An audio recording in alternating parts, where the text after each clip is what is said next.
Book 2, The Lands of California. Stave 2. How the grants are stretched out. Hardly any attention seems to have been paid to the amount of land granted by the Mexican authorities. Though, under the colonization laws, 11 leagues, a Mexican league contains 4,438 acres, constituted the largest amount that could be granted. Many of these grants have been confirmed and patented for much more, in the teeth of a decision of the United States Supreme Court, and under others yet unsettled, much larger amounts are still held. Grants for one league have been confirmed for 11. Claims rejected by the Commission have been confirmed by the district courts, and claims rejected by other decisions of the Supreme Court have been obtained through the connivance of law officers of the government, who would suffer the time for appeal to lapse, or take it so that it would be thrown out on a technicality. As for the surveys, they might almost as well have been made by the grant holders themselves, and seem, as a general thing, to have run about as the grant holders wished. The grants have been extended here, contracted there, made to assume all sorts of fantastic shapes, for the purpose of covering the improvements of settlers and taking in the best land. There is one of them that on the map looks for all the world like a tarantula, a fit emblem of the whole class. In many cases, the names of which might be recited, grants of 4 leagues have been stretched in the survey to 8, grants of 2 leagues to 6, grants of 5 to 10, and in one case, it has been attempted to stretch 1 league to 40.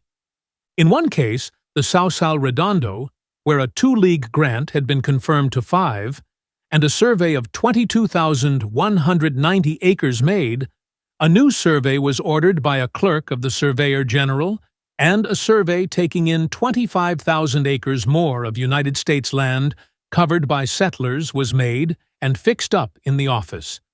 It was not until after some years of litigation before the department that this fact was discovered. In some cases, speculators who were on the inside would buy from a Spanish grantee the use of the name of his claim, and get a new survey which would take in for them thousands of acres more. The original claimant of Rancho La Laguna asked for 3 leagues, or 13,314 acres. The survey was made and confirmed for 18,000. Afterwards, it was set aside on the pretense that the Santa Barbara paper, in which the advertisement of the survey had been published, was printed for part of the time in San Francisco, and a survey taking in 48,703 acres was made, which, after being rejected by Commissioner Edwards, was patented by Commissioner Wilson. The Rancho Guadalupe, a grant of 21,520 acres, was surveyed for 32,408 acres in 1860. The survey approved, a patent issued, and the ranch sold. Now the new owner, supported by an affidavit from the surveyor that an objection was made to the 32,000-acre survey in 1860 by the 2 Mexican owners, one of whom died in 1858, is trying to get a new survey confirmed, which takes in 11,000 acres more.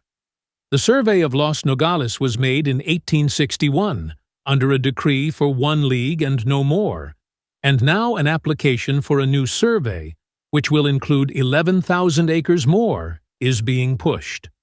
The land is covered by settlers. The Big Grapevine Rancho.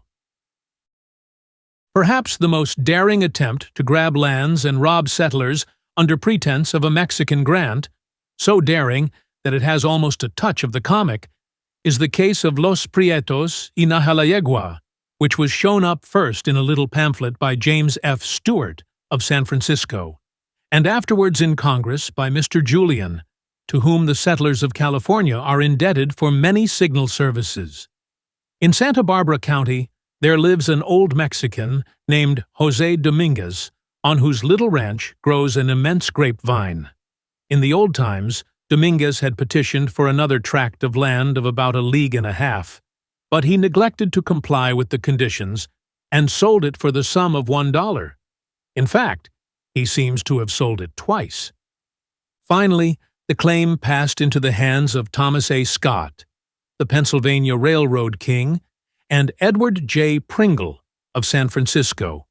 It had never been presented to the United States Commission and was consequently barred.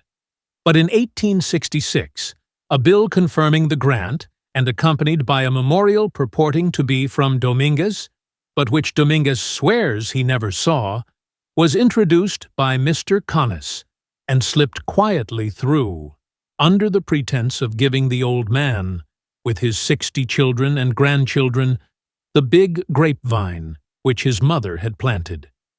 The bill was assisted in the House by the reading of a letter from Mr. Levi Parsons, in which a visit to the Mexican patriarch and his great grapevine, the only support of a greater family, was most touchingly described, and the intervention of Congress was asked as a matter of justice and humanity. Then came the survey, and the speculators, emboldened by their success with Congress, went in for a big grab, taking in the modest amount of 208,742 acres, a pretty good dollar's worth of land, considering that it included many valuable farms and vineyards. They asked too much, for an outcry was made, and a resurvey was ordered, which is now pending. Bogus grants. The real grants have been bad enough. The bogus grants have been worse. Their manufacture commenced early, the signatures of living ex-Mexican officials being sometimes procured. One of this class was the famous Lyman Tour claim to a great portion of San Francisco. It was finally defeated, but not until a large amount had been paid to its holders, and enormous expenses incurred in fighting it. Many of these claims have been pressed to final patent, land settlers driven from their homes by sheriff's posses or the bayonets of the United States troops. Others have only been used for purposes of blackmail, the owners of threatened property being compelled to remove the shadow from their title when obliged to borrow or to sell, and finding it cheaper to pay the sums asked than to incur the expense of long and tedious litigation, many steps in which had to be taken in Washington. Thanks to the possessory law of the state, as interpreted by state courts, where the holders of a bogus claim secure possession, they have been all right as long as they could delay final action. After the action of the district court, 5 years are allowed for appeal to the Supreme Court, and then a smart attorney can easily keep the case hanging from year to year. In one case where a modest demand for some 40 leagues was rejected, because in forging the Mexican seal on the grant, the head of the cactus-mounted eagle had been carelessly put where his tail ought to be. The appeal has been kept at the foot of the docket for years, while the claimants are enjoying the land just as fully as if they had paid the government for it, and are actually selling it to settlers, who know the claim to be fraudulent, at from $2 to $10 per acre. If the Supreme Court ever does reach the case, the appeal will be dismissed. A new motion will then be made, and finally, when all the law's delays are exhausted, the settlers will have to pay the government $1.25 per acre for the land. In the meantime, they can get it only by paying the holder of this notoriously fraudulent claim. It has at all times been within the power of Congress to end this uncertainty as to land titles and settle these Mexican claims. There has been a great deal of legislation on the subject, but somehow or other it has always turned out for the benefit of the land grabbers. Modes of procedure have been changed. Cases have been thrown from the courts into the land offices, from the land offices back to the courts, and then from the courts back to the land offices again. Always some excuse for delay, always some loophole in the law through which the land grabber could easily pass, but in which the settler would be crushed. The majority of these Mexican grants are yet unsettled. Their owners do not want them settled so long as they can hold thousands of acres more than they have a shadow of claim to, and delay as much as possible. These are cases where the last step to secure patent can be taken at any time. by the making of a motion or the payment of a fee, but which are suffered to remain in that condition, while in the meantime the claim holders are selling quitclaim deeds to settlers for land which their patents would show they do not own.